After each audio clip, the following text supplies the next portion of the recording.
support that is to stay in Willets Point and get this basic infrastructure.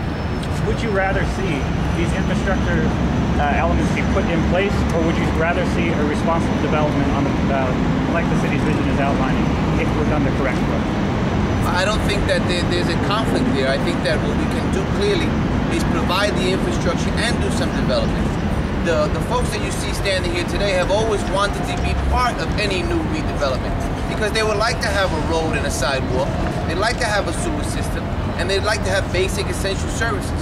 So there's no reason for me or my colleagues to believe that if there is a redevelopment, that the very same people who are there today can't be part of that new redevelopment. Hiram. Yep. Can I just add something to that? Many years ago, you gotta come over here. Oh, I'm sorry. I have petitioned the city to get sewers and roads to do the very thing that you just asked. In 1991, there was a study that said, commissioned by the borough president of Queens, to give us the roads and the sewers, and the area will redevelop itself. I have 59,000 square feet, and because of Trump and this Urbitron report and various people saying, no, we want that for, I have never been able to build a building. I have been denied. I wanted to rent a tower to Verizon. I was denied because there was no sewers and the ground conditions were so bad. So to answer your question, that area would be developed. It would be a business community like you see on Long Island and upstate New York. If we had the sewers, you can't build a building because you can't get a certificate of occupancy. Thank you. I'm sorry. Councilmember Sear said that the council has been asked to bypass part of the review process. Who is that proposing?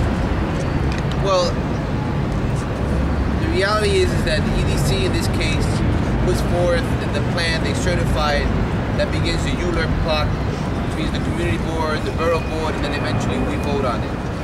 And what Councilmember Sears, I don't want to speak exactly for her, but I'll say that I believe the point that she's trying to make is that before the administration puts forward a plan to certify it, that we need to answer those questions, many of those questions, before they ask us to vote on it. And I think that some of the concerns that I have had, particularly, and I have outlined to the administration, is that I am not prepared to sign off on a blank check. I need to see details, I need to see facts, and it has to be in black and white. Any other questions? Do you see it as realistic that something could happen as far as development before the end of 2009? I definitely think that the plan could be put in place by then. The question really to us is not, can it be done by 2009, but can it be done right? And as of right now, we're saying it's not been done right. And we got to go back to the drawing board and treat these folks fairly, like anyone should be in America. Last question. Would landowners consider relocation to College Point as part of the negotiation? There has been talks about moving to College Point, where the old airport was. I just want let me respond to that, because that was a question that I asked of the EDC at the last hearing we had at City Hall. At the time, EDC said that was not an option.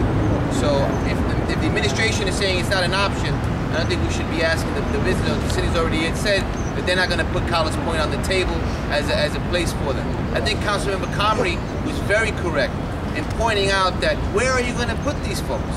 You know, spaces become very, very limited in the city of New York, especially the type of zoning that they need to operate their businesses. Where are we going to put them? And this has been a question that I have asked, and I know my other colleagues have.